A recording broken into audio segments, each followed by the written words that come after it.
Hello students, good afternoon all. While attending your online class, please be ready with your student reader book as well as workbook. Okay, now quickly open your student reader book. Come on to the page number 38, SR number 7. In today's class, we are going to discuss about the poem My Anti-Litter. My Anti-Litter poem தான் நம்ம இன்னைக்கு பார்க்க போறோம். Okay, நம்ம first read பண்ணிக்கலாம். I am smelly, I am dirty, I never feel guilty. I cause a lot of pain and acid rain. Stopping me, you will have a strain. I cause malaria in your area. Causing dengue is fun because it makes you run. See animals die and soon you will cry. Save your planet, save your earth, or more diseases soon will take birth. So it is a small poem இல்லையா? இந்த poemல என்ன சொல்லிருக்காங்க? What is the main idea of this poem? The main theme of the poem is the harmful effect of litters. Litters means என்னது இங்க கொடுத்திருக்காங்க பாருங்க. Anti means against, opposite-ஆ function ஆகிறது தான் நம்ம against னு சொல்றோம். Anti. Litter means rubbish such as paper, cans and bottles lying in an open or public place. அதாவது குப்பை வேஸ்ட் இருக்கு இல்லையா, நம்ம யூஸ் பண்ணுற bottles, canteens, papers, plastic covers, இது எல்லாத்தையுமே நம்ம என்ன சொல்கிறோம்?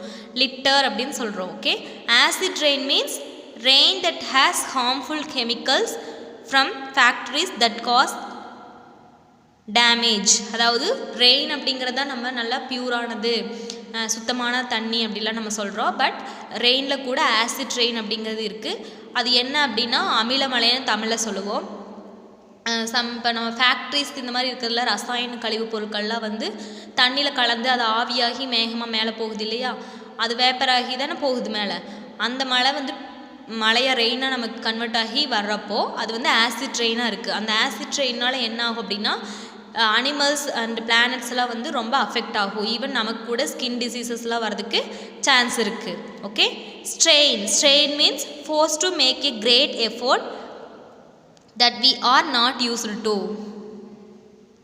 அதாவது ஒரு கிரேட்டான எஃபோர்ட் எடுக்கிறது தான் வந்து நம்ம ஸ்ட்ரெயின் அப்படின்னு சொல்கிறோம். ஓகேவா? ஓகே, இப்போ இந்த எக்ஸாம்பிள் அப்போ இந்த போயமில் என்ன சொல்லியிருக்காங்க? Harmful effect of litters. இந்த லிட்டர்ஸ் மூலமாக என்னென்ன இஃபெக்ட் வந்து இந்த நமக்கு இந்த பீப்புளுக்கு, அனிமல்ஸ்க்கு, டோட்டலாக இந்த வேர்ல்டுக்கே வந்து வரும் அப்படிங்கிறது தான் இன்டைரக்டாக சொல்லியிருக்காங்க. இதில் ஸ்பீக்கர் யாருன்னு பார்த்தீங்கன்னா, speaker of this poem is litter. அதாவது இது எல்லாமே என்னது? லிட்டர்ஸ் தான். இந்த லிட்டர்ஸே வந்து என்ன சொல்லுது? நான் வந்து ரொம்ப ஸ்மெல்லியாக இருப்பேன், டர்ட்டியாக இருப்பேன், இதுக்கெல்லாம் வந்து நான் என்றைக்குமே கில்ட்டியாக ஃபீல் பண்ணதே கிடையாது. நான் தான் வந்து இந்த ஆசிட் ரெயினுக்கு, இந்த மலேரியா, டெங்கு இந்த மாதிரி டிசீஸ் வர்றதுக்கெல்லாம் ரீசனே வந்து நான் தான். கடல் அனிமல், சி அனிமல்ஸ் எல்லாம் இறக்குறதுக்கு எல்லாத்துக்குமே ரீசன் யார்?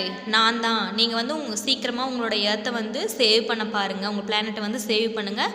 அதர்வைஸ் இல்லாட்டி என்ன ஆகும்? இன்னும் நிறைய டிசீசஸ் அண்டு ப்ராப்ளம்ஸ் எல்லாம் வந்து உங்கள் இடத்துல வந்து உருவாகிரும் அப்படின்னு நமக்கு இந்த இடத்துல அவேர்னஸ் கொடுக்குற மாதிரி இந்த போயம் வந்து ரைட் பண்ணிக்கிறாங்க. ஓகேவா? யார்? இந்த லிட்டர்ஸே வந்து நமக்கு வார்னிங் கொடுக்குது, அவேர்னஸ் கிடையாது, வார்னிங் கொடுக்குற மாதிரி இந்த மை ஆன்டி லிட்டர் போயம் வந்து நமக்கு ரைட் பண்ணியிருக்காங்க. ஓகே, இப்போ ரைமிங் ஸ்கீம் ஒரு போயம் முடிச்சதையுமே நம்ம என்ன பண்ணிட்டுருக்குறோம்? ரைமிங் ஸ்கீம் பார்த்துட்ருக்கோம் இல்லையா? இங்கே dirty, guilty. So end of the ஒரு லைனில் end of the word similar சவுண்ட்ஸில் இருந்துச்சுன்னா அதை தான் நம்ம ரைமிங் வேர்ட்ஸ்னு சொல்கிறோம். ஸோ ஃபஸ்ட் லைனில் டர்ட்டி, செகண்ட் லைனில் கில்ட்டி. ஸோ ரெண்டும் எப்படி இருக்குது? சவுண்டு ரீட் பண்ணுறப்போ டர்ட்டி, கில்ட்டி அப்படின்னு சவுண்ட் இருக்குது. So it is a. Rhyming scheme என்னது? A. Next, I cause a lot of pain and acid rain, strain. It is also similar sound, but A கூட match ஆகலை, அதனால் B. Malaria, area. Fun, run. Die, cry. Earth, birth. So எல்லாமே match ஆகிற மாதிரி தான் கொடுத்துருக்காங்க. AABB அப்படிங்கிறது common rhyming scheme of this poem. இந்த மீதி இருக்கிறதுக்கெல்லாம் நீங்கள் ஃபில் பண்ணிக்கோங்க. ஸோ என்னென்ன டிசீஸ் இதில் சொல்லியிருக்காங்க? மலேரியா அண்ட் டெங்கு அப்படிங்கிற 2 டிசீஸ் பற்றி இந்த லிட்டர் வந்து டிஸ்கிரைப் பண்ணுற மாதிரி கொடுத்துருக்காங்க. நெக்ஸ்ட் என்னெல்லாம் பாதிப்பு ஆகுது அப்படின்னா ஆசிட் ரெயின் வருது, கடல் அனிமல்ஸ் சி அனிமல்ஸ் எல்லாம் இறந்து போகுது, அண்ட் டிசீசஸ் வருது. இதெல்லாம் தான் இந்த லிட்டர்ஸ்னால் வரக்கூடிய பிரச்சனையாக இதில் கொடுத்துருக்காங்க. ஓகே, நெக்ஸ்ட் என்னென்னு பார்த்தீங்கன்னா நமக்கு இன்னொரு போயம் இருக்குது இன்றைக்கி. உங்களுக்கு தேர்ஸ்டே கிளாஸ் வந்திருக்காது இல்லையா? ஸோ 2 போயம் இருக்குது இன்றைக்கி. ஸோ ஒர்க் ஷீட்ஸ்லேயே நம்ம நிறையா ஃபில் பண்ண வேண்டியது இருக்குது. நம்ம ஃபாஸ்ட்டாக மூவ் பண்ணிக்கலாம். Okay, comment to the page number 39, SR number 8. The Ice Cream Man. The Ice Cream Man is a poem written by Rachel Field. First நம்ம read பண்ணிக்கலாம். When summer's in the city and bricks a blaze of heat, the ice cream man with his little cart goes trundling down the street. Beneath his round umbrella, oh, what a joyful sight to see him fill the cones with mounds of cooling brown or white, vanilla, chocolate, strawberry or chilly things to drink from bottles full of frosty fizz, green, orange, white or pink. His cart might be a flower bed of roses or sweet peas. The way the children cluster around as thick as honey bees. So it is a simple poem, nothing but ஒரு ice cream man பற்றி, summer டைமில் வர்ற ஒரு ice cream மேனை பற்றி தான் இங்கே எழுதியிருக்காங்க. அந்த மேன்ட்டு என்னெல்லாம் இருக்குது, அவங்க பார்த்ததையும் சில்ட்ரன்லாம் எவ்வளோ என்ஜாய்டாக அந்த ஐஸ்கிரீமை வந்து வாங்கி சாப்பிட்றாங்க அப்படிங்கிறது தான் இங்கே இருக்குது. ஓகேவா? ஜஸ்ட் என்னது, அதாவது ஒரு ஐஸ்கிரீம் மேன் வர்றாங்க எப்போது, சம்மர் சீசனில். சம்மர் சீசன் எப்படி இருக்கும், ரொம்ப ஹீட்டாக இருக்கு இல்லையா? ஸோ ஐஸ்கிரீம் எல்லாருமே லைக் பண்ணுவாங்க அந்த டைமில் சாப்பிட்றதுக்கு. அவங்க எதில் வர்றாங்க, ஒரு லிட்டில் கார்ட். ஐஸ் விற்றுட்டு வரவங்க வந்து ஐஸ்கிரீம் மேன் என்ன பெரிய இதுலையா வருவாங்க, ஜஸ்ட் அவங்க ஒரு லிட்டில் கார்ட் வச்சுருப்பாங்க, அதில் தான் வருவாங்க இல்லையா? ஸ்ட்ரீட்டில் வந்து என்ன பண்ணுவாங்க, ஒரே இடத்துல நின்றுக்குவாங்களா? இல்லை, அங்கேயும் இங்கேயும் மூவ் ஆகிட்டே இருப்பாங்க இல்லையா? அந்த மாதிரி தான் ஒரு ஐஸ்கிரீம் மேன் வராரு, அவரோட லிட்டில் கார்ட்டில் ஒரு ஸ்ட்ரீட்லேருந்து இன்னொரு ஸ்ட்ரீட்டுக்கு பாஸ் ஆகிட்டு மூவ் ஆகிட்டு இருக்கார். ஓகேவா? அப்போது சில்ட்ரன்லாம் அவர் பார்த்து என்ன பண்ணுவாங்க, ஓடி போய் வாங்குறதுக்கு போவாங்க. அப்போ அவர் என்ன பண்ணுறாரு, அந்த அம்ப்ரெல்லாவை ஒரு இடத்துல நிறுத்துகிறப்போ வந்து அந்த அம்ப்ரெல்லாவை வந்து அவர் என்ன பண்ணிக்குவார், விரிச்சுக்குவார். ஸோ அந்த மாதிரி பண்ணிவிட்டு ஐஸ்கிரீம் வந்து எல்லாத்துக்கும் கொடுக்க ஆரம்பிக்கிறாரு. கோனில் வந்து நிறையா வந்து ஐஸ்கிரீம்ஸ் வைக்கிறாரு. அந்த கூலிங் அது வந்து எப்படி இருக்குது அப்படின்னா ரொம்ப கூலாகவும் ப்ரௌன் ஆர் ஒயிட் கலர்லேயும் இருக்குது. அந்த கோனில் ஃபில் பண்ணுற க்ரீம்ஸ் எப்படி இருக்குது, ப்ரௌன் ஆர் ஒயிட் கலரில் இருக்குது. நெக்ஸ்ட் பார்த்திங்கன்னா என்னென்ன ஃப்ளேவர்ஸ் வச்சுருக்காரு, vanilla, chocolate, strawberry and chilly things to drink, இந்த மாதிரியான ஐட்டம்ஸ்லாம் அவர் வச்சுருக்காரு. பாட்டில்ஸில் என்ன இருக்குதுன்னா ஃப்ராஸ்டி ஃபிஸ் அப்படின்னு மீன் ஐஸ்கிரீம்ஸ் மேலெல்லாம் நமக்கு கலர் கலராக வச்சு கொடுப்பாங்க இல்லையா, அதுதான் நம்ம ஃப்ராஸ்டி ஃபிஸ் அப்படின்னு சொல்கிறோம். அது என்னென்ன கலர் இருக்குது, green, orange, white R pink, இந்த கலர்லாம் நமக்கு அந்த க்ரீம்ஸ் அவைலபிளாக இருக்குது அப்படின்னு சொல்கிறாங்க. ஓகே, அவங்களோட ஐஸ்கிரீம் மேன் பற்றி அந்த சில்ட்ரன் அவங்களோட அதை பார்த்து எவ்வளோ என்ஜாய் பண்ணி ஐஸ்கிரீம் வந்து இந்த சம்மர் டைமில் வாங்கி சாப்பிட்றாங்க அப்படிங்கிறத இந்த போயம் கொடுத்துருக்காங்க. ஓகேவா? நெக்ஸ்ட் பாருங்கள், இங்கே டாப்பில் பாருங்கள், difference between literal and figurative language. அதாவது போயமில் நம்ம ரைமிங் வேர்ட்ஸ் படித்தோம், ரைமிங் ஸ்கீம் படித்தோம் இல்லையா? ரைமிங் வேர்ட்ஸ் மீன்ஸ் ரைமிங்காக வர்ற 2 வேர்ட்ஸை நம்ம ரைமிங் வேர்ட்ஸ்னு சொல்கிறோம். அதுக்கு ஏஏபிபின்னு நம்ம மென்ஷன் பண்ணுறது ரைமிங் ஸ்கீம் அப்படின்னு சொல்கிறோம். இப்போ இன்னொன்றுக்கு போயம்ஸ் பொறுத்த வரைக்கும் ஃபிகர் ஆஃப் ஸ்பீச் அப்படின்னு ஒன்று இருக்குது. ஃபிகர் ஆஃப் ஸ்பீச் அதுக்கு தான் இந்த வந்து கொடுத்துருக்காங்க. Literal language means exactly what it says, while figurative language means using our imagination to understand what is being said. The writer used unreal example to explain or describe an idea. This requires us to imagine and make connections to understand the meaning. To identify figurative language, we need to ask what else could this sentence mean. Similes and metaphors are examples of figurative language. So இப்போ 2 இருக்குது, என்ன அப்படின்னா literal and figurative language அப்படின்னு இருக்குது. Literal language அப்படின்னா என்னென்னா ஸ்ட்ரெயிட்டாக நம்ம என்ன சொல்ல வரோமோ அதை ஸ்ட்ரெயிட்டாக சொல்கிறது தான் நம்ம என்ன சொல்கிறோம், லிட்ரல் லாங்குவேஜ் அப்படின்னு சொல்கிறோம். For example, I am feeling light and happy, நான் வந்து ரொம்ப லைட்டாக ஃபீல் பண்ணுறேன், ஹாப்பியாக இருக்கேன். இதில் ஏதாவது இன்டெரக்டாக இருக்கா? நோ, ஸ்ட்ரெயிட்டாக நான் என்ன ஃபீல் பண்ணுறேனோ அது உங்களுக்கு சொல்லிட்டேன். பட் ஃபிகரேட்டிவில் பாருங்கள், I feel my heart is flying today, என் ஹார்ட் வந்து பறக்கிற மாதிரி நான் எனக்கு ஃபீல் பண்ணுறேன். இது வந்து பாசிபிளா? ஹார்ட் வந்து பறக்குமா? இல்லை. அதாவது நான் ஹாப்பியாக இருக்கேன் அப்படிங்கிற விஷயத்த ஒரு வேறு மாதிரி விதமாக சொல்கிறாங்க. இதை தான் நம்ம என்ன சொல்கிறோம், ஃபிகரேட்டிவ் அப்படின்னு சொல்கிறோம். ஓகே, டுடே நம்ம என்ன பார்க்க போகிறோம், இந்த ஃபிகர் ஆஃப் ஸ்பீச்சில் வந்து நிறைய இருக்குது. மெட்டஃபர், சிமிலிஸ், நிறைய இருக்குது, பேரடாக்ஸ் அது இதுன்னு இருக்குது. அதில் நம்ம சிமிலிஸ் அப்படிங்கிற ஃபிகர் ஆஃப் ஸ்பீச் தான் நம்ம இன்றைக்கி பார்க்க போகிறோம். Come on to the page number 40.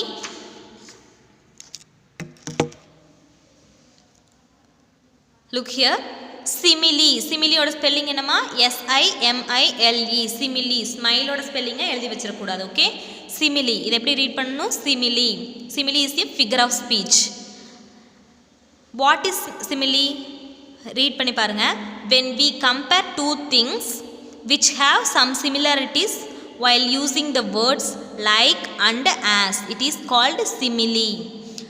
எந்தெந்த வேர்ட்ஸ் வந்தால் நம்ம அதை சிமிலின்னு சொல்லலாம்? லைக் அண்டு ஆஸ், இந்த 2 வேர்டு தான் வந்து அந்த போயம் லைனில் வந்துருந்துச்சுன்னா நம்ம சிமிலின்னு சொல்லலாம். அட் த சேம் டைம் எப்படி அதை நம்ம சிமிலர்னு சொல்கிறோம்னா, 2 திங்ஸை கம்பேர் பண்ணுறப்போ 2 சிமிலராக இருக்கும்.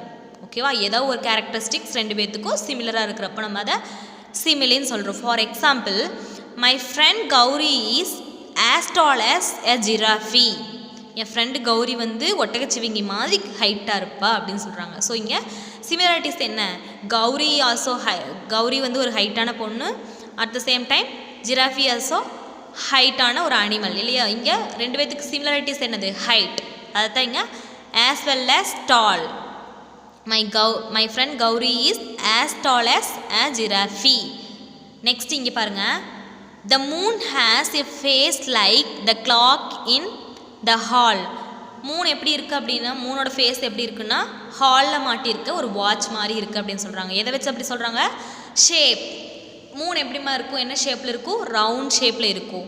At the same time clock also round ஷேப்பில் தான் மேக்ஸிமம் இருக்குது. நிறைய ஷேப்ஸ் இருக்குது, இருந்தாலும் இவங்க இங்கே கம்பேரிட்டிவ்ஸ்க்காக சொல்லியிருக்காங்க. ஸோ இங்கே ஷேப்பில் 2 பேர்த்தோட கேரக்டரிஸ்டிக்ஸும் ஒரே மாதிரி இருக்குது. ஓகேவா? இப்போ இதே மாதிரி நிறையா இருக்குது. அப்போ இங்கே என்னென்ன வேர்டு வந்திருக்கு? ஆஸ் இங்கே வந்திருக்கு, இங்கே லைக் வந்திருக்கு. இட் இஸ் அ சிமிலி. இந்த லைனை கொடுத்துட்டு இது என்ன ஃபிகர் ஆஃப் ஸ்பீச் இந்த லைனில் வந்திருக்கு அப்படின்னு கேட்பாங்க. ஸோ ஆஸ் அண்ட் லைக் தான் நமக்கு கீவேர்டு. ஆஸ் அண்டு லைக் வந்துருந்துச்சு அப்படின்னா அந்த சென்டென்ஸ் என்னவா இருக்குமா? சிமிலி. சிமிலிங்கிற ஃபிகர் ஆஃப் ஸ்பீச்சாக இருக்கும். ஓகே, இங்கே பாருங்கள். பிஸி ஆஸ் அ பீ, அதாவது எவ்வளோ பிஸியாக இருக்குது அப்படின்னு கேட்டால் நான் தேனி மாதிரி பிஸியாக இருக்கேன். தேனி எப்பவுமே வந்து ரொம்ப பிஸியாகவே தான் இருக்கும். அது மாதிரி தான். Busy as a bee. Cute as a button. Stingy as an old socks. Slow as a snail. புழு மாதிரி மெதுவாக நடந்துட்டு போகாது, நத்த மாதிரி மெதுவாக ஊறிட்டு போகாது, இந்த மாதிரிலாம் நம்ம சொல்லுவாங்க இல்லையா? அதுதான் இங்கே சிமிலின்னு நம்ம சொல்கிறோம். Like 2 peas in a pod. As sweet as pie. wise as an owl. calm as the sea. கடல் மாதிரி ரொம்ப அமைதியாக இருக்குது இந்த இடம். கடல் எப்படி அமைதியாக இருக்குமோ அது மாதிரி அமைதியாக இருக்குது. இந்த மாதிரிலாம் ஏதோ ஒரு கம்பேரிட்டிவ் பண்ணுறோம் இல்லையா?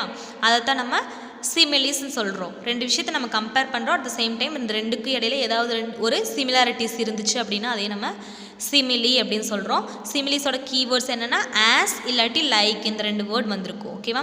லைக்னாலும் என்ன? அது மாதிரி அப்படின்னு சொல்லுவோம். ஆஸ்னாலும் அது போல் அப்படிங்கிற மாதிரி மீனிங் வரும். அப்போ ஒரு விஷயத்தை கம்பேர் பண்ணப்போ நம்ம அது மாதிரி இருக்குது இது, அது போலவே இருக்குது இது, அந்த மாதிரி தான் நம்ம சொல்லுவோம். ஸோ அதனால தான் இங்கே ஆஸ் அண்டு லைக் அப்படிங்கிற ஃபிகர் ஆஃப் ஸ்பீச் கொடுத்துருக்காங்க. ஓகே, உங்களுக்கு புரிஞ்சிருக்குன்னு நினைக்கிறேன். இன்னும் வேறு எக்ஸாம்பிள்ஸ் கூட நம்ம சொல்லலாம். இப்போ நீங்கள் 3ஐயும் ஒரு பேர்ல் அப்படின்னு சொல்கிறோம் இல்லையா? PEARL, பேர்ல் அப்படின்னு சொல்கிறோம். பேர்ல்னா என்ன? முத்து வந்து நல்லா ஒயிட்டாக பிரைட்டாக இருக்கும். மூன் அதே மாதிரி ஒயிட்டாக இருக்குன்னு நம்ம சொல்கிறோம் இல்லையா? அப்போ வந்து நிலா வந்து முத்து மாதிரி ஒளிருது, லைட்டை வந்து ஸ்ப்ரெட் பண்ணுது அப்படின்னா அப்போது இங்கே என்ன சிமிலாரிட்டிஸாக இருக்குது? அந்த ஒயிட் கலர் வந்து சிமிலாரிட்டிஸாக இருக்குது. அதனால் முத்து போல் மின்னுது, தங்கம் போல் ஜொலிக்குது அப்படிலாம் சொல்கிறோமில்ல, அதெல்லாமே ஒரு சிமிலி தான். நெக்ஸ்ட் பார்த்திங்கன்னா டைம் கூட நம்ம சொல்லலாம். டைம் மூன் வந்துச்சு அப்படின்னா நைட் டைமை ரெப்ரசன்ட் பண்ணுது இல்லையா? கிளாக் என்ன பண்ணுது? டைம் மென்ஷன் பண்ணுது. ஸோ அப்போ வாட்ச் மாதிரி ஷேப்புக்கு வந்து மூணையும் கிளாக்கையும் வந்து மேட்ச் பண்ணலாம். அதே மாதிரி டைமுக்கும் மூணையும் வாட்சையும் நம்ம கனெக்ட் பண்ணி சொல்லலாம். Okay, now take your work book, page number 39, WS number 6.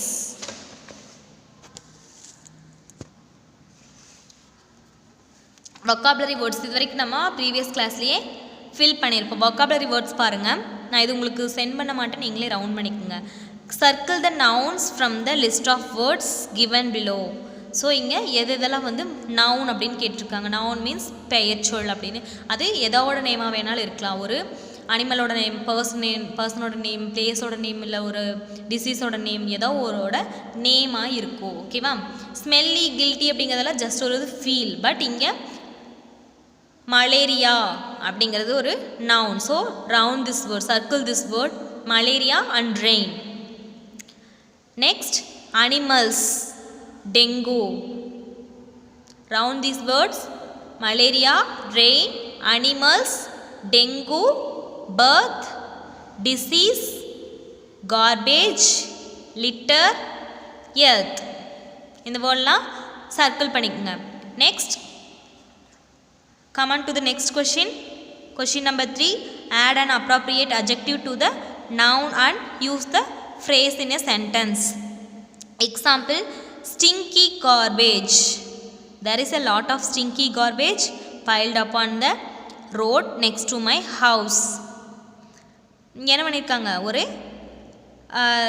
Garbage அப்படின்னு கொடுத்துட்டாங்க. கார்பேஜ் அப்படின்னா வந்து எப்படி இருக்கும், குப்பை, இதெல்லாம் நம்ம கார்பேஜ் அப்படின்னு, குப்பை தொட்டி இதெல்லாம் நம்ம சொல்கிறோம். அது எப்படி இருக்கும், ஸ்டிங்கியாக இருக்கும் இல்லையா?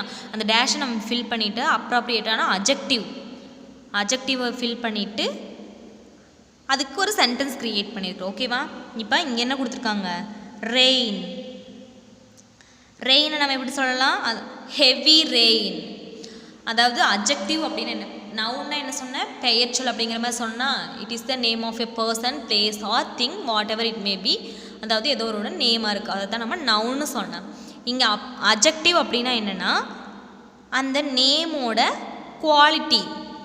ஃபார் எக்ஸாம்பிள் இப்போ ஹங்க்ரி அப்படின்னா ரொம்ப பசிக்குதா, கம்மியாக பசிக்குதா, தலை வலிக்குதுன்னா ரொம்ப வலிக்குதா, லைட்டாக வலி, ஓடுறான் அப்படின்னா ஸ்லோவாக ஓடுறானா, ஃபாஸ்ட்டாக ஓடுறானா, மழை பெய்யுது அப்படின்னா ஸ்லோவாக பெய்யுதா, ஹெவியாக பெய்யுதா.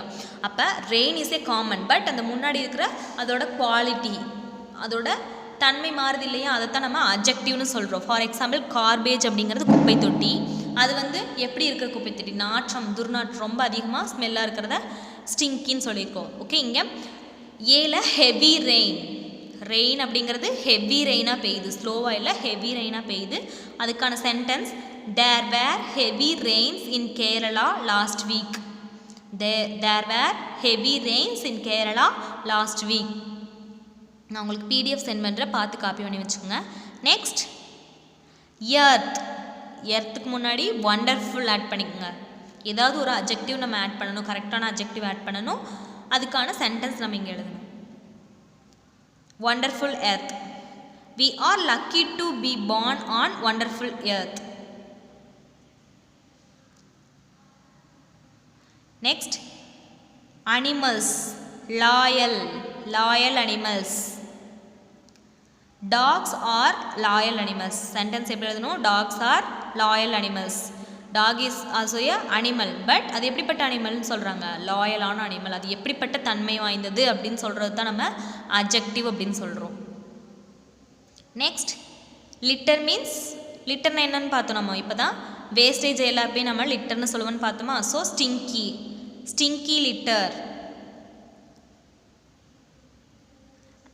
Sentence, stinky litter on the roads may cause diseases. Stinky litter on the roads may cause diseases. Next,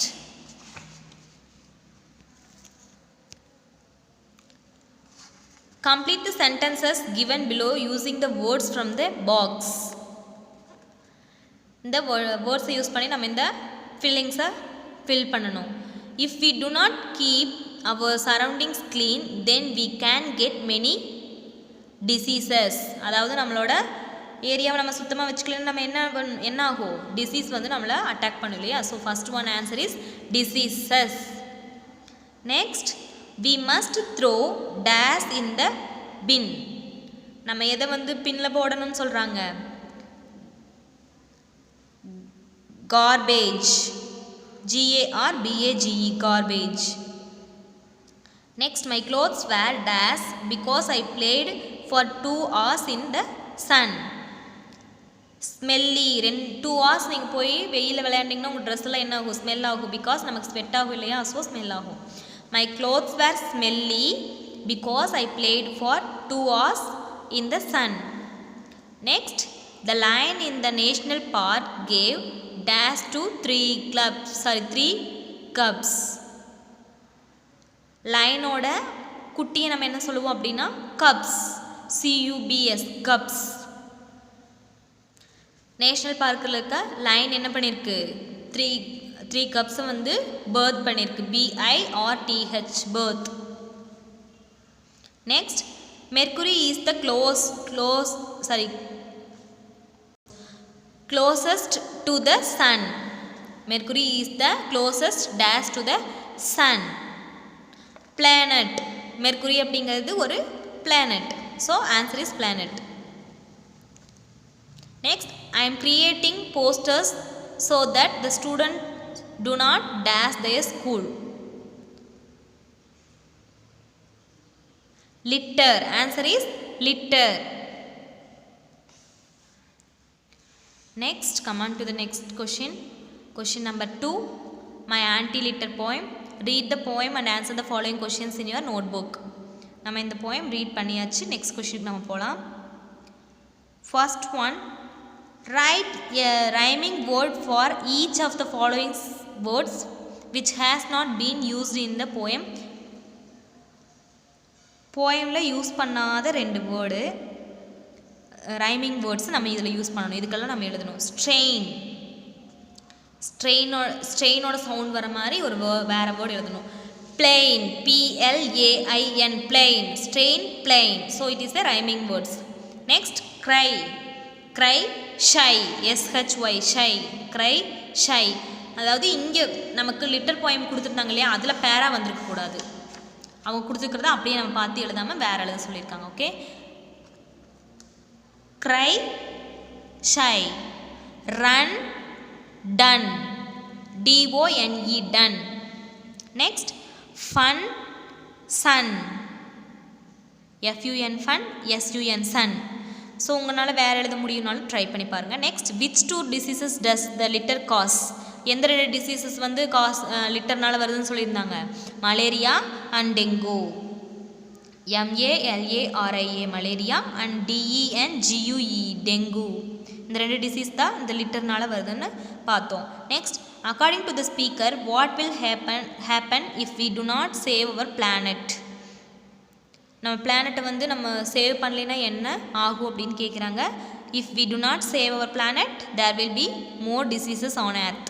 நம்ம பிளானட்டை சேவ் பண்ணலைன்னா என்ன ஆகும், இன்னும் நிறைய டிசீசஸ் எல்லாம் வந்துச்சு அப்படின்னு நம்ம என்ன ஆகும், எல்லோரும் அழிஞ்சிருவோம், டெஸ்ட்ராய் ஆயிடுவோம். Okay, next, right 2 adjectives that the speaker uses to describe himself.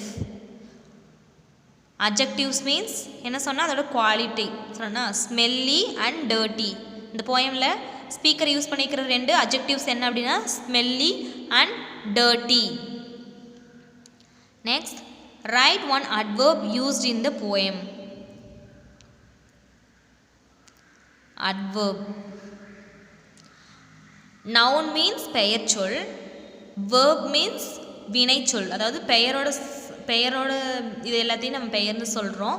வினையை குறிக்கிற செயலை வந்து நம்ம சொல்ல வந்து வினை சொல். அதாவது நம்மளோட ஆக்ஷன்ஸை வந்து நம்ம verb அப்படின்னு சொல்கிறோம். நடக்கிறது, சாப்பிட்றது, தூங்குறது எல்லாத்தையும் நம்ம வினைச்சொல் அப்படின்னு சொல்கிறோம். இந்த பெயர் சொல் நவுனோட தன்மையை வெளிப்படுத்துறது வந்து எக்ஸ்ட்ராக்ட் பண்ணி சொல்கிறது தான் நம்ம என்ன சொல்கிறோம், அஜெக்டிவ் அப்படின்னு சொல்கிறோம். அஜெக்டிவ்னா என்ன, அந்த பெயர் சொல்லோட தன்மை, நவுனோட கேரக்டரிஸ்டிக்ஸை சொல்கிறது, மாடிஃபை பண்ணி சொல்கிறது. அட்வர்ப் அப்படின்னா வேர்போட குவாலிட்டியை சொல்கிறது. ஓகே, இப்போ any 2 adverbs, right 1 adverb used in the poem கேட்டிருக்காங்க. போயமில் யூஸ் பண்ணிக்கிற adverb என்ன அப்படின்னா never and soon. never, NEVE or never, and soon, SOON, soon. Write 1 word from the poem related to the sense of smell. ஸ்மெல்லுக்கு ரிலேட்டடான ஒரு word என்ன சொல்லியிருக்காங்க போயமில் இருந்து, smelly, SMELLY, smelly. Next, tick the correct answers for the given questions. What is the main idea of the poem? Exactly, the poem is describing the harmful effect of littering. First one, tick the answer. The poem is describing the harmful effect of littering. Next, What do you think is the purpose of this poem? Give reasons for your answers from this poem.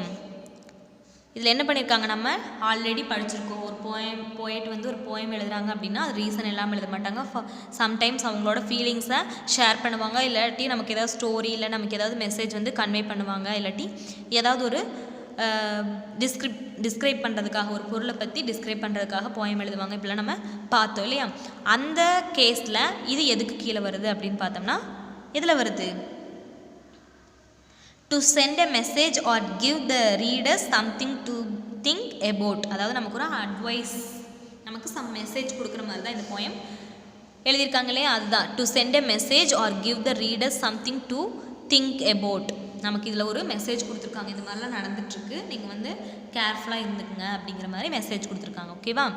இதில் நான் எந்த ஃபீலிங்ஸை அவர் share பண்ண கிடையாது, எந்த ஒரு story சொல்ல கிடையாது, எந்த ஒரு ஃபன் கிடையாது, எந்த ஒரு பொருளை பற்றி டிஸ்கிரைப் பண்ண கிடையாது. ஓகேவா. இங்கே வந்து நமக்கு ஜஸ்ட் ஒரு மெசேஜ் கன்வே பண்ணியிருக்காங்க, அதை தான் நம்ம டிக் பண்ணணும். நெக்ஸ்ட் ஓகே, இந்த கொஷினில் என்ன கேட்டிருக்காங்க?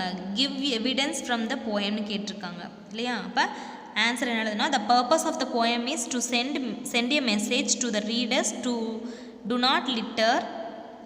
In the poem, the poet tells us to save the earth and warns us that more diseases will take birth if we do not. அதாவது நம்ம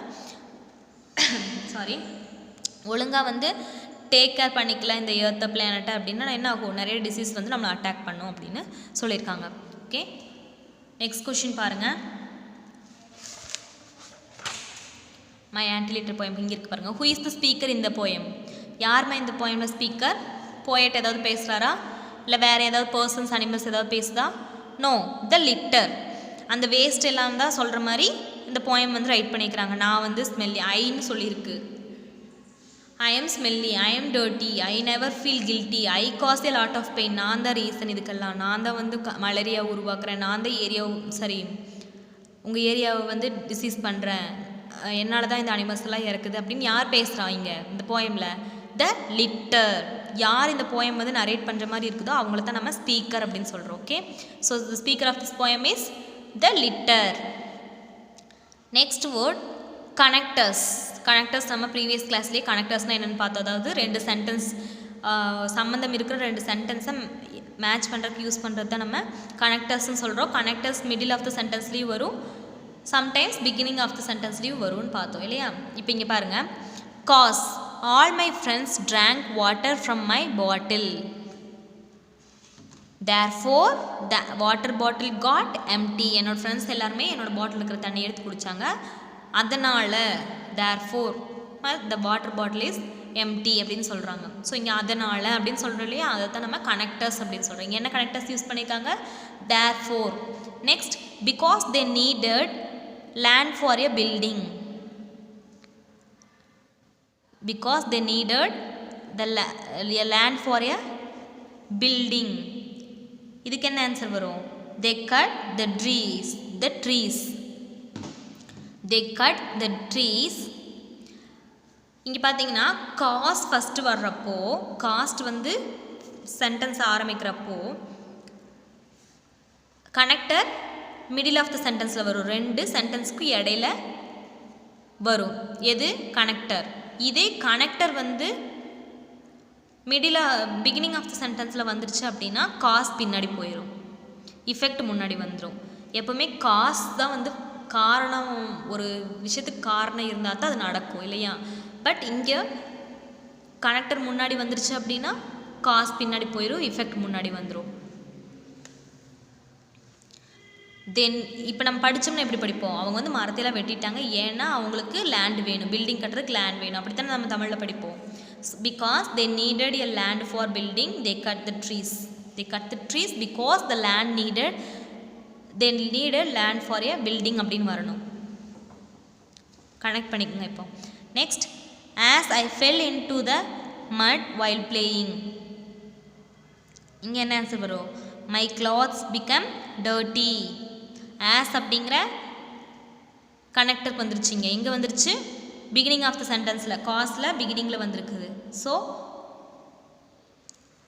my clothes become dirty as I fell into the mud while playing அப்படின்னு தலைகீழாக வந்திருக்கணும். But as அப்படிங்கிற connector முன்னாடி போனதுனால cos and effect இட மாதிரி வருது. Next, since the mouse add the wire the TV stopped working. The TV stopped working since the mouse ate the wire. The mouse வந்து ஒயரை சாப்பிட்டு கடிச்சதுனால அதுலேருந்து டிவி ஸ்டாப் ஆயிடுச்சு அப்படின்னு சொல்லுவது இல்லையா, அதுதான் இங்கே. ஸோ இதை மேட்ச் பண்ணிக்கோங்க. இங்கே சின்ஸ் அப்படிங்கிற கனெக்டர் யூஸ் பண்ணியிருக்காங்க. Next, Sheryl cracked a funny jokes therefore Ramola started லாஃபிங். Sheryl cracked a funny joke therefore Ramola started லாஃபிங். மேட்ச் பண்ணிட்டீங்களா? நெக்ஸ்ட் என்ன கொடுத்துருக்காங்க? Complete the sentences give below the writing appropriate cause and இஃபெக்டில் காஸ் நம்மளை fill பண்ண சொல்லியிருக்காங்க, இஃபெக்ட் அவங்க கொடுத்துட்டாங்க. டேஸ் therefore I could not eat the ice cream as I had cold. As I had cold. Second one, I won the spelling competition because I pay attention in my English class. I pay attention in my English class. See, since it was raining outside, see வந்து I wanted to read in the hall, therefore I fixed the light bulb. I wanted to read in the hall, therefore I fixed the light bulb. Since it was raining outside, I did not go out to play. Next, because Jenny helped me with my project, I wrote a thank you card. இந்த மாதிரி உங்களுக்கு நான் cos பிடிஎஃப்பில் அனுப்புகிறேன், பார்த்து copy பண்ணிக்கோங்க. நம்ம நிறையா இன்னும் ஒர்க் ஷீட்ஸ் கம்ப்ளீட் பண்ண வேண்டியது இருக்குது. ஸோ மூவ் ஆகலாம்.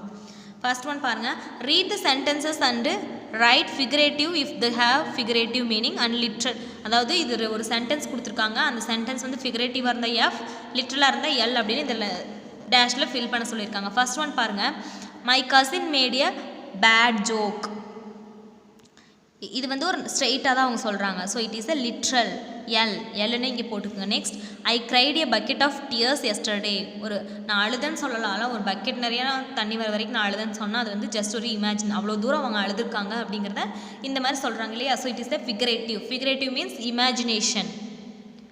லிட்ரல் மீன்ஸ் கேஷுவலாக எப்பவும் போல் ஸ்ட்ரெயிட்டாக சொல்கிறது தான் நம்ம லிட்ரேட்டிவ்னு சொல்கிறோம். Next, my mind is like a bird, it keeps flying from one place to another. It is also a figurative sentence.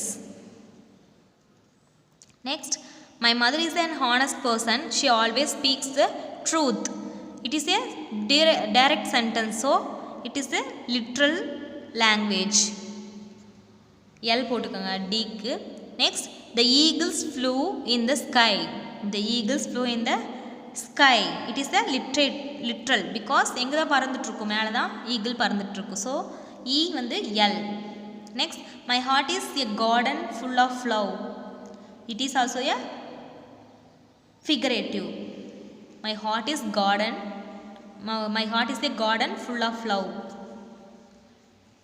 The flowers danced their heads in the wind. It is a figurative. The child shouted so loudly that the entire world heard him. அதாவது ஒரு குழந்தை எப்படி அழுகுதான், இந்த உலகத்துக்கே சத்தம் கேட்குற மாதிரி அழுகுதான் அப்படின்னு ரொம்ப சத்தமாக அழுகிறத அந்த மாதிரி சொல்லியிருக்காங்க. So it is a figurative. Your hair were silk. உன்னோட ஹேர் வந்து ரொம்ப சில்க் மாதிரி இருக்குதுன்னு சொல்கிறாங்க. ஜஸ்ட் ஒரு கம்பேரிசனுக்காக, எக்ஸாம்பிளுக்காக சொல்கிறாங்க. அதனால் இது ஃபிகரேட்டிவ், ஜஸ்ட் ஒரு imagination. So it is a figurative sentence. This ice cream was very cold. It is a literal. Ice cream அப்படின்னா எப்படி தான் இருக்கும், கோல்டாக தான் இருக்கும். So it is a literal. Next, Prithis is drinking hot tea. It is a literal. My mind is going to 1000 different directions. அதாவது 1000 தாட்டுக்கு வந்து என் mind போகுது அப்படின்னா அது வந்து ஜஸ்ட்டு நிறைய சுச்சுவேஷனை ஒரே டைமில் திங்க் பண்ணுது நம்ம மைண்ட். அதைத்தான் நம்ம இப்படி 1000 விஷயத்தை யோசிக்குது என் மைண்ட் அப்படின்னு சொல்கிறோம். So it is the figurative one. Next, Ramya made a painting that was a masterpiece. It is a figurative sentence. Next, Surya composed a song that blow mind. It is also a figurative. Tanuj is hardworking and is sincere towards his studies. It is a literal. அவன் வந்து hard work போடுறான் ஸ்டடியில். It is the literal. Okay, இதோட continue balance வந்து நான் உங்களுக்கு காப்பியாக அனுப்புகிறேன், பார்த்து காப்பி பண்ணி வச்சுக்கோங்க. நெக்ஸ்ட் கனெக்டர்ஸ்க்கு வாங்க.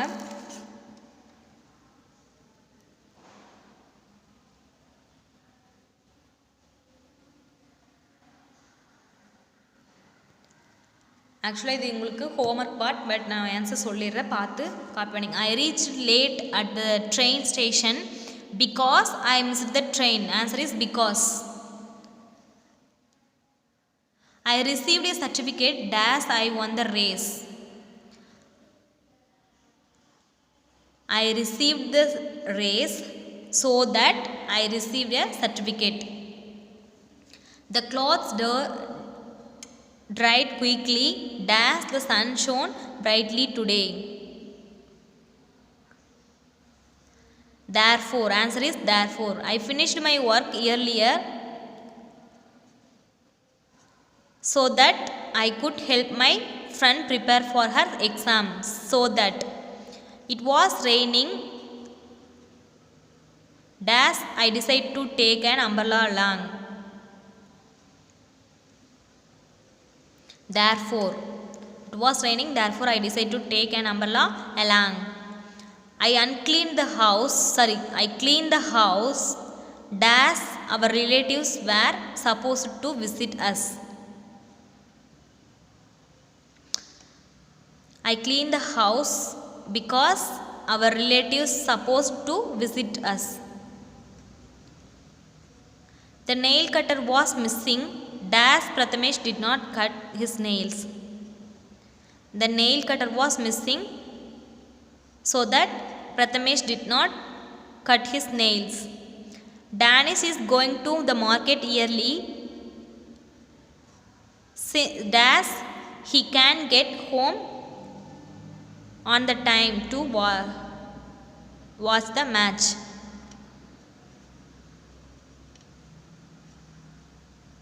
So that. Next, similes fill பண்ணனும். Gold is cards class are as sharp as எதுமா ஷார்ப்பாக இருக்கும்? நைஃப். கத்தி மாதிரி ஷார்ப்பாக இருக்குதான். ஓகேவா? So answer is knife. My brother is as strong as an dash. He can lift up heavy things easily. எந்த மாதிரி அவங்க பிரதர் வந்து ஸ்ட்ராங்கா? Aux. OX aux.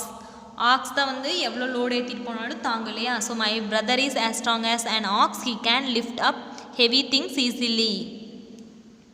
Next, her hands seemed as cold as dash. எது மாதிரி ஜில்லுன்னு இருக்கு அவங்களோட கை? ஐஸ் மாதிரி ஜில்லுன்னு இருக்குன்னு சொல்கிறோம் இல்லையா? அதுதான் as cold as ice.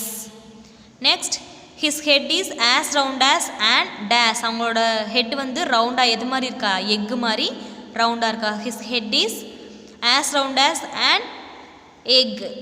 I saw a man in my dream who was as huge as an elephant. ஹியூஜ்னா பெருசு. எந்த மாதிரி பெருசாக இருக்கா? யானை மாதிரி பெருசாக இருந்தாங்களா அவங்க ஒரு மேன். ஓகேவா? So answer is elephant.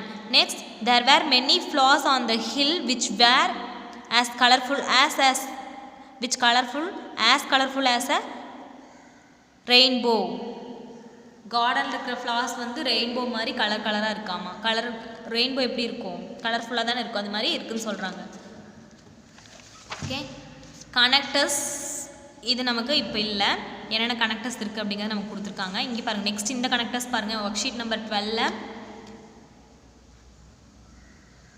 First one, my parents threw me a party so that I was awarded a scholarship. இங்கே நம்ம என்ன பண்ணணும்? Rewrite the following sentences in your notebook using the correct connectors from the box. தப்பாக கொடுத்துருக்காங்க. நம்ம கரெக்டான connectors use connect பண்ணணும்னு சொல்கிறாங்க. இங்கே ஸோ அப்படிங்கிறது கொடுத்துருக்காங்க இல்லையா? இப்போ இங்கே என்ன வரும் அப்படின்னு கேட்டிருக்காங்க. நம்ம எல்லாம் ஃபில் பண்ணிவிட்டு லாஸ்ட்டாக அது சொல்கிறேன். They cleared the land as they called do farming there. இங்கே as அப்படிங்கிற கனெக்டர் கொடுத்துருக்காங்க. பட் இங்கே என்ன வரும்? so that SO THAT so that அப்படிங்கிற கனெக்டர் வரும். they cleared the land so that they could do farming there. அவங்க வந்து லேண்டெல்லாம் க்ளீன் பண்ணதுனால அந்த இடத்துல ஃபார்ம் பண்ண முடிஞ்சுது அவங்களால அப்படின்னு. I went back home as dash, இங்கேயும் ஆஸ் கொடுத்துருக்காங்க இல்லையா, அந்த இடத்துல என்ன வரும் அப்படின்னா அங்கேயும் so that தான். I went back home so that I could help my father in watering the plants. The washing machine broke down since my parents could not wash the clothes. Since அப்படின்னா இங்கே therefore washing machine வந்து Broek down ஆனதுனால என் பேரண்ட்ஸ்னால துணி துவைக்க முடியல அதனால் அப்படிங்கிறப்போ since அப்படின்னா இதிலிருந்து அதிலிருந்து அப்படிங்கிற மாதிரி மீனிங் வரும். மார்னிங்லேருந்து சின்ஸ் அப்படிங்கிறப்போ கொஞ்சம் அதிகமான மார்னிங் சொல்ல மாட்டாங்க, ஒரு சரி சொல்லலாம் மார்னிங்லேருந்து உங்களுக்கு வெயிட் பண்ணுறேன் அப்படின்னா சின்ஸ் மார்னிங் 7 o'clock அந்த மாதிரிலாம் சொல்லுவாங்க. ஓகேவா? ஸோ இங்கே அப்போ என்னது therefore வரணும். Next I decided to give money to the beggar so that he needed to go to the doctor. இங்கே சோக்கு பதிலாக ஆஸ் வரலாம், பிகாஸ் வரலாம், சின்ஸ் வரலாம், மூணுமே ரைட் தான். ஓகே, நீங்கள் என்ன வேணால் போட்டுக்கலாம், as, since, because. My parents threw me a party so that I was awarded a scholarship. இங்கே என்ன வரும் therefore my parents threw me a party because answer is because I was awarded scholarship. Next, fill in the blanks by choosing the correct connectors from the options given. இங்கே வந்து நமக்கு 2-3 connectors கொடுத்துருக்காங்க, எது வரும் நம்ம மேட்ச் பண்ணணும். First one as the dogs had not eaten in the morning they are gulping down the food quickly. As first one is as many students felt upset because many students felt upset because MS Anam left the school. Next, there was a lot of traffic today therefore I felt irritated walking on the streets. Therefore tick the answers 30 fill பண்ணிங்க எடுத்து. I reached the bus stop on time. Since I reached the bus stop on the time I was able to catch the buses today. So answer is since. Huma is going to meet her father therefore she is taking some fruits with her. So answer is therefore. Okay students, I think today's class is over. Thank you all.